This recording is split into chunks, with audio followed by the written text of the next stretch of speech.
Hai,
assalamualaikum warahmatullahi wabarakatuh.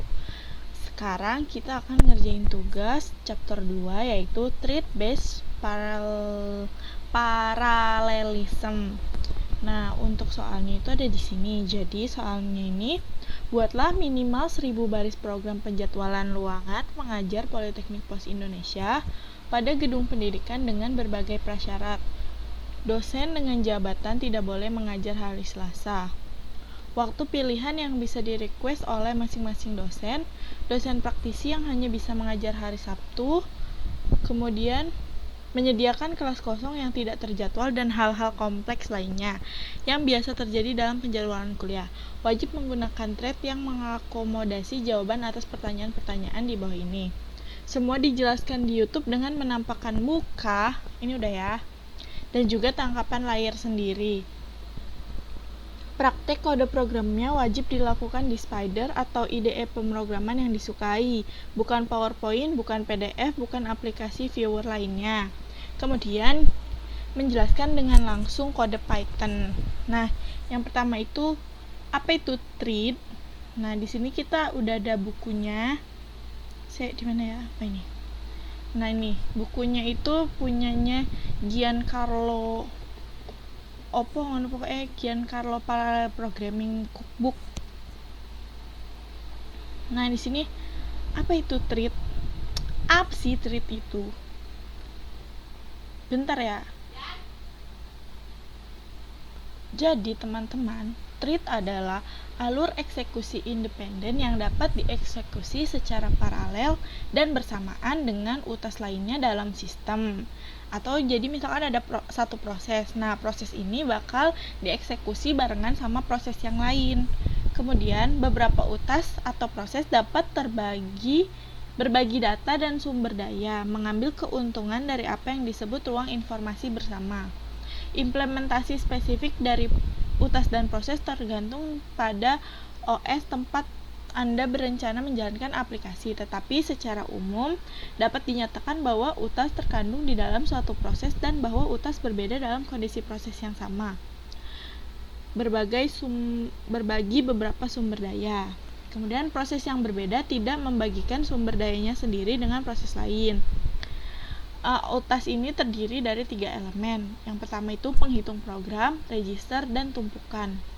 Nah, sumber daya bersama dengan utas lain dari proses yang sama pada dasarnya mencakup sumber daya data dan OS. Selain itu, utas memiliki status eksekusi sendiri, yaitu utas dan dapat disinkronkan dengan utas lainnya, itu thread. Nah, kita balik ke bukunya. Mana ya bukunya? Nah, ini. Itu tadi yang aku omongin itu dari bukunya ya, guys. Nah, seperti ini untuk penggambarannya. Kayak aku kesel. Nah, itu kan tadi thread. Sekarang kita masuk ke yang kedua, soal nomor. Bagaimana mendefinisikan thread dengan kode program? Nah, untuk mendefinisikan treat dengan kode program di sini udah ada di bukunya itu. Yang pertama ini untuk trading modul di Python atau kelas treat itu digunakan untuk menjalankan proses dan fungsi dalam treat yang berbeda. Nah, di sini kita bikin dulu kelas trading, treat, group.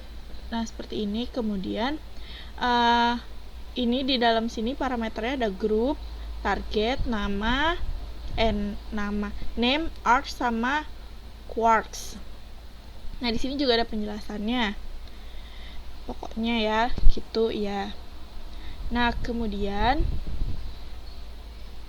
kita bakal mendefinisikan tradingnya ini. Yang pertama kita import trading modul menggunakan command dari Python yaitu import trading. Kemudian pada main program treat object diinisialisasikan dengan target function bernama myfung.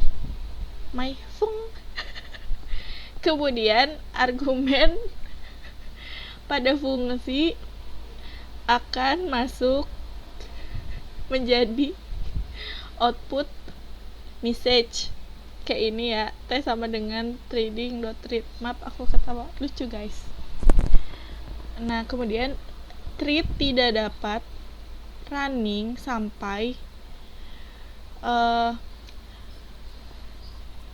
metode startnya itu dipanggil, dan metode join ini membuat panggilan kepada treat dan menunggu sampai treat dijalankan atau selesai dieksekusi ini. Nah, di sini udah ada ya.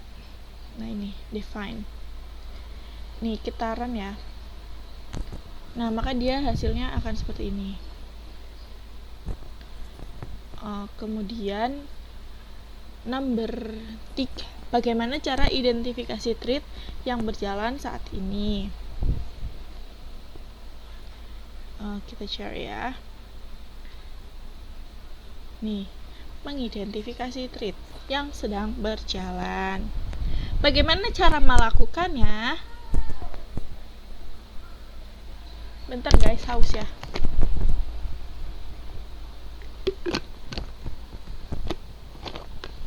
Untuk mendetermine atau mengidentifikasi which treat atau treat mana yang sedang berjalan, kita dapat membuat 3 target fungsi dan import time module untuk mengenalkan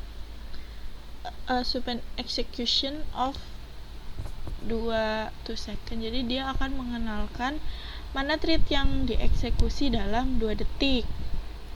Kemudian yang kedua, 3 treats yang diinisialisasi dengan target fungsi. Kemudian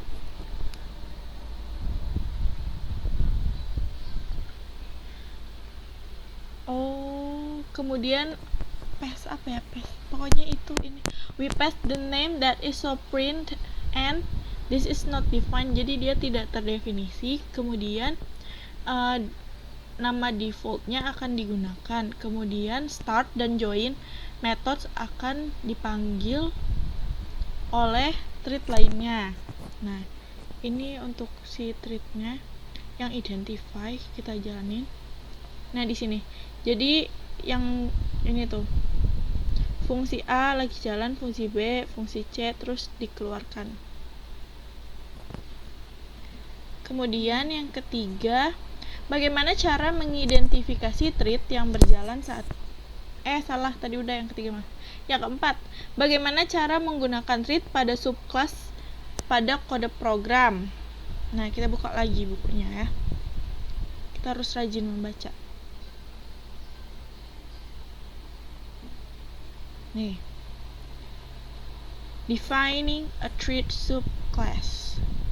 Bagaimana cara melakukannya? Kita akan mendefine my treat kelas my treat class di mana kita bisa menggunakan untuk membuat semua thread yang kita inginkan.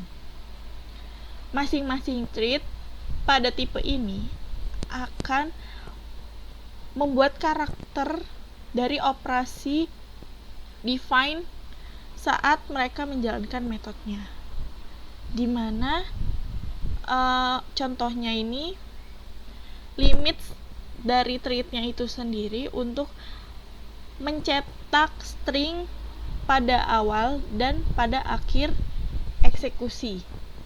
Ini untuk import type, import OS, kode programnya. Kemudian yang kedua, pada init method kita mempunyai spesifikasi dua inisialisasi parameter. Ada nama dan durasi, name and duration, yang akan digunakan ketika menjalankan metode. Nah, ini name, durasi, yon. Kemudian parameter tersebut akan diset ketika kita melakukan creation of the thread. Nah, duration parameter ini computed using the readin function that outputs a random integer between 1 and 10. Maaf tadi bandicamnya berhenti. Nah, di sini ada fungsinya, fungsi main. Seperti ini, thread running, thread join. Jadi ini cara kerjanya ini. Di sini kita udah buat 6 thread. Kemudian masing-masing thread memiliki namanya sendiri dan durasinya. Kemudian definisi dari init method. Ketika kita menjalankan mereka menggunakan start method, yang dimana dia punya limit untuk mengeksekusi konten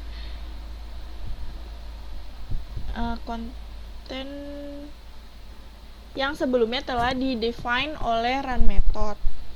Nah, ini kita jalanin aja ya langsung daripada kelamaan guys. Subclass nih. Nah, dia akan hasilnya seperti ini.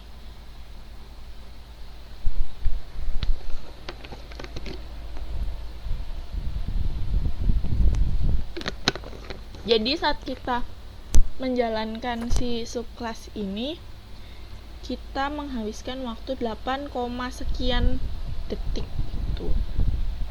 Kemudian nomor 5, bagaimana sinkronisasi thread dengan log pada kode program. Nah,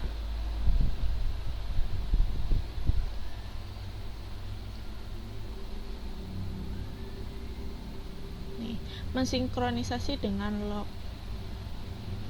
Bagaimana cara melakukannya? Cara melakukannya ini kita dengan mengikuti kode blok dari myThread class, kelas myThread class yang telah dimodifikasi, memperkenalkan acquire dan release method dengan menjalankan run method ketika dia dikunci. Nah, ini untuk si kodenya, import reading, sama kayak tadi kita harus ngimport dulu library yang dibutuhkannya. Kemudian fungsi main tidak dirubah, sama dengan yang tadi. Nah, ini kita jalankan ya, log. Nah, dia hasilnya akan seperti ini. Bentar ya guys, aku absen dulu. Nah, ini udah jalan si lognya. Muncul juga waktunya karena kita di sini ada import time. Jadi waktu untuk menjalankan si log ini ada 44 detik ya guys. Kemudian nomor 6, bagaimana sinkronisasi thread pada erlog pada kode program. Thread dengan erlog pada kode program. Bandel.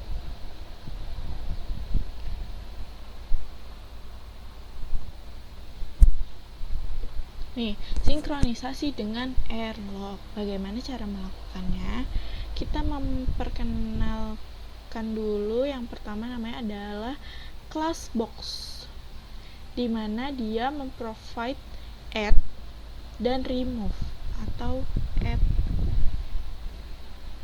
menambahkan dan menghilangkan metode yang mengakses execute. Metode ini menampilkan action untuk menambah dan menghapus item. Aksesnya dari si execute method ini didasari oleh airlock. Nah, fungsi di bawah ini disebut dengan toThread. Dia juga punya box class dan juga total number dari nomor keseluruhan dari itemnya untuk ditambahkan atau dihapus sebagai parameter. Nah, ini untuk si airlock kita running. Nah, itu ada 19 item yang di add, kemudian 7 item remove, dan dia bakal nge-add, nge-remove gitu. Karena memang itu kerjaannya. Kita biarin aja dia. Kemudian nomor 7, bagaimana sinkronisasi thread dengan semaphores pada kode program.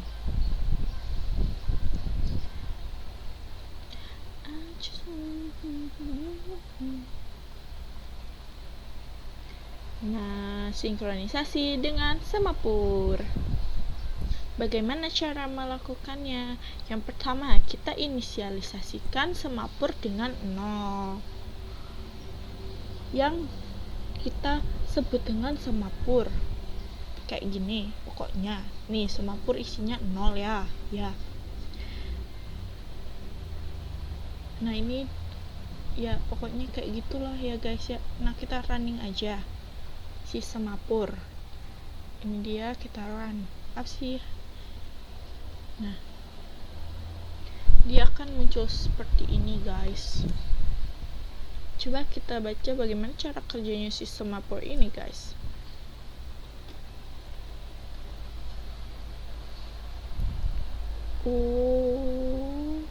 Nah, cara kerjanya ini, datanya akan acquired terus di print atau dicetak dengan menggunakan standar output, yaitu print consumer notify bla bla bla bla bla.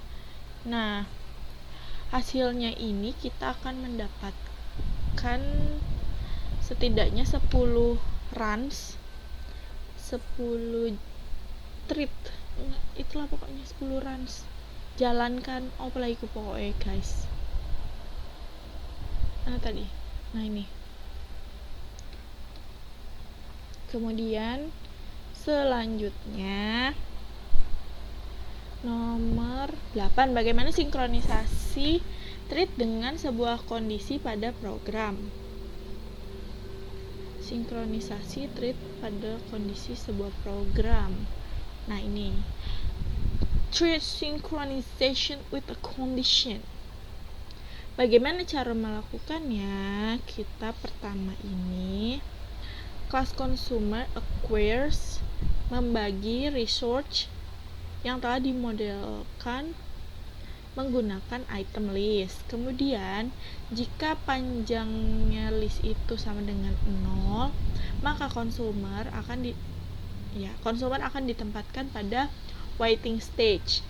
Kemudian itu akan membuat pop operation dari item list, dan consumer stage akan memberi notifikasi pada produser dan membagi resource itu sendiri di release.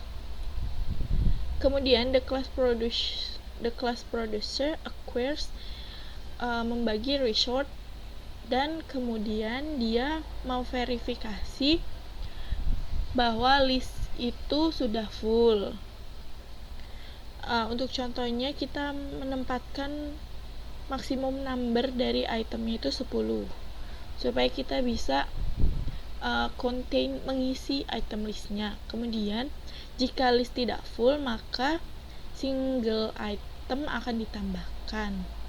Kemudian the state is notified, the state-nya dinotifikasi dan resource-nya akan rilis. Untuk menunjukkan kondisi mekanismenya kita akan menggunakan consumer atau producer model seperti ini. Nah, di sini kita bisa running. Nah, seperti itu hasilnya. Oke, next.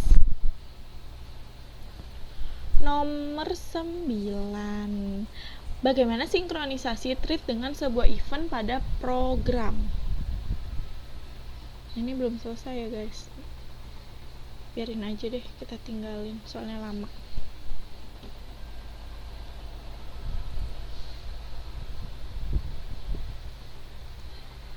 Nah, ini synchronization with an event. Bagaimana cara melakukannya? Di sini kita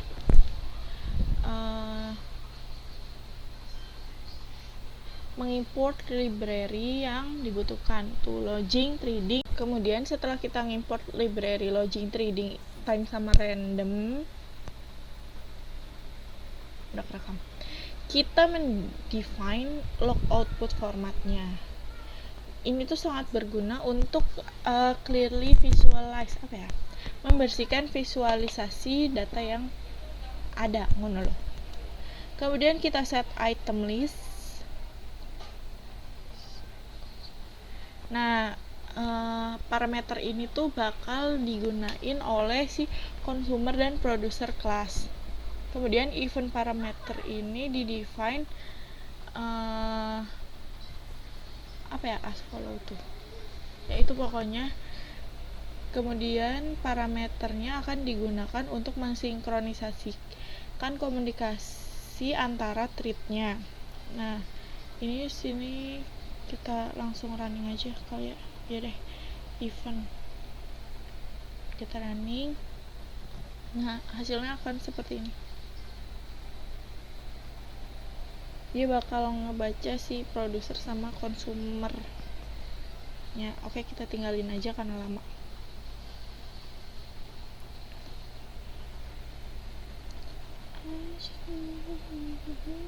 Nah, ini cara penggunaannya seperti ini.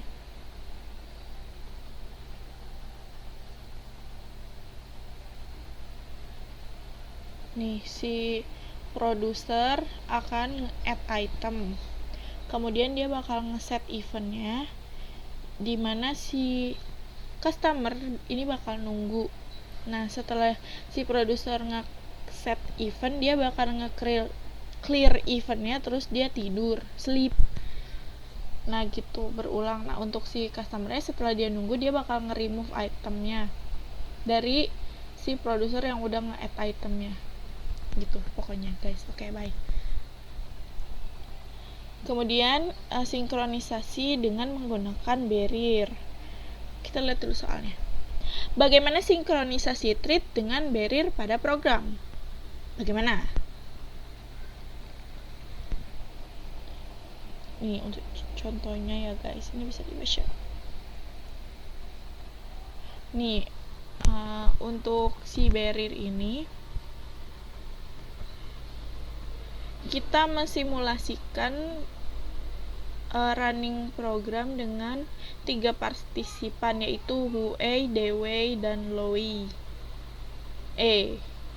Di mana barrier ini assimilate to the finish line.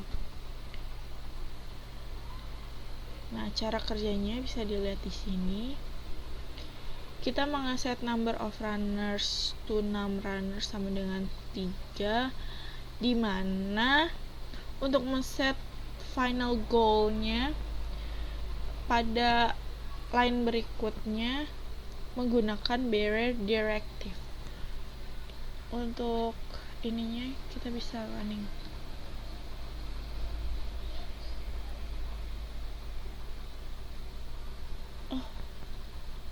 guys.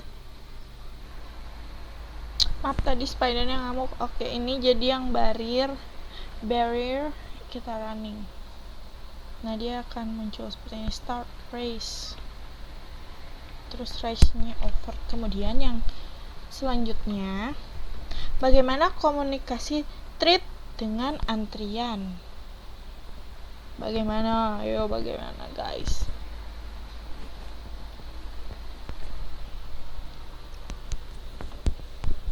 Nah, komunikasi thread dengan antrian ini kita dapat melihat bagaimana cara menggunakan threading modul dengan QW modul. Selain itu juga kita memiliki dua entities di sini dan mencoba untuk membagikan common resource, yaitu a QW. Nah, kodenya ini seperti di bawah ini. Kan udah ada ya, coba kita running. Kita running kodenya guys. Antrian. Maka dia bakal muncul seperti itu. Producer notify, consumer notify.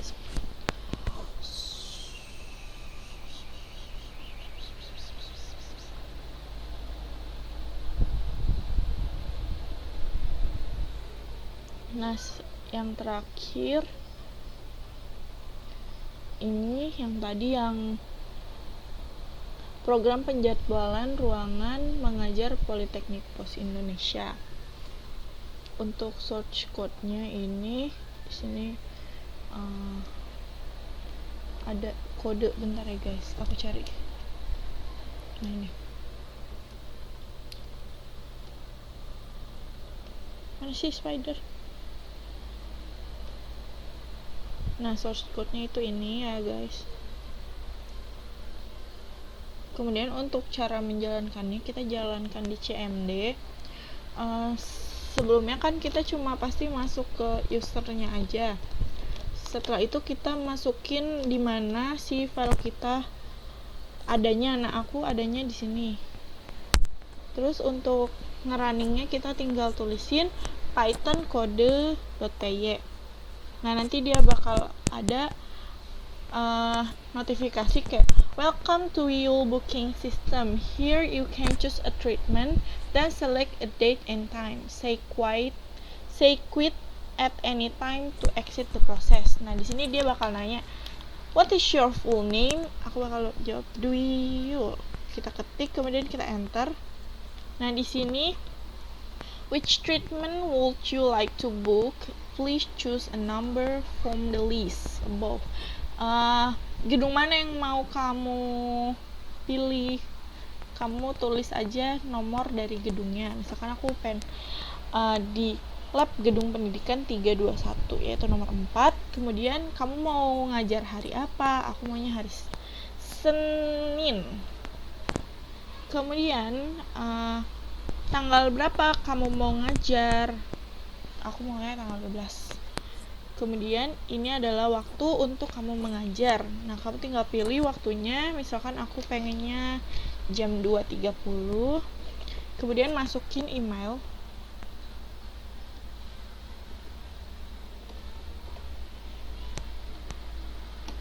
Nah, setelah itu ke enter, maka dia akan bertanya apakah ini benar bookingannya Dwiul di lab gedung pendidikan pada Monday 12 Juli jam 14.30. Kalau kamu merasa ini benar, kamu klik Y, kemudian enter. Kemudian dia akan bertanya lagi, apakah kamu akan membuat booking yang lain? Aku enggak, jadi aku end aja. Nah, selesai. Maka bookingnya udah terbuat. Sekian video hari ini. Mohon maaf apabila tidak jelas. Wassalamualaikum warahmatullahi wabarakatuh. Bye. Bye quiz.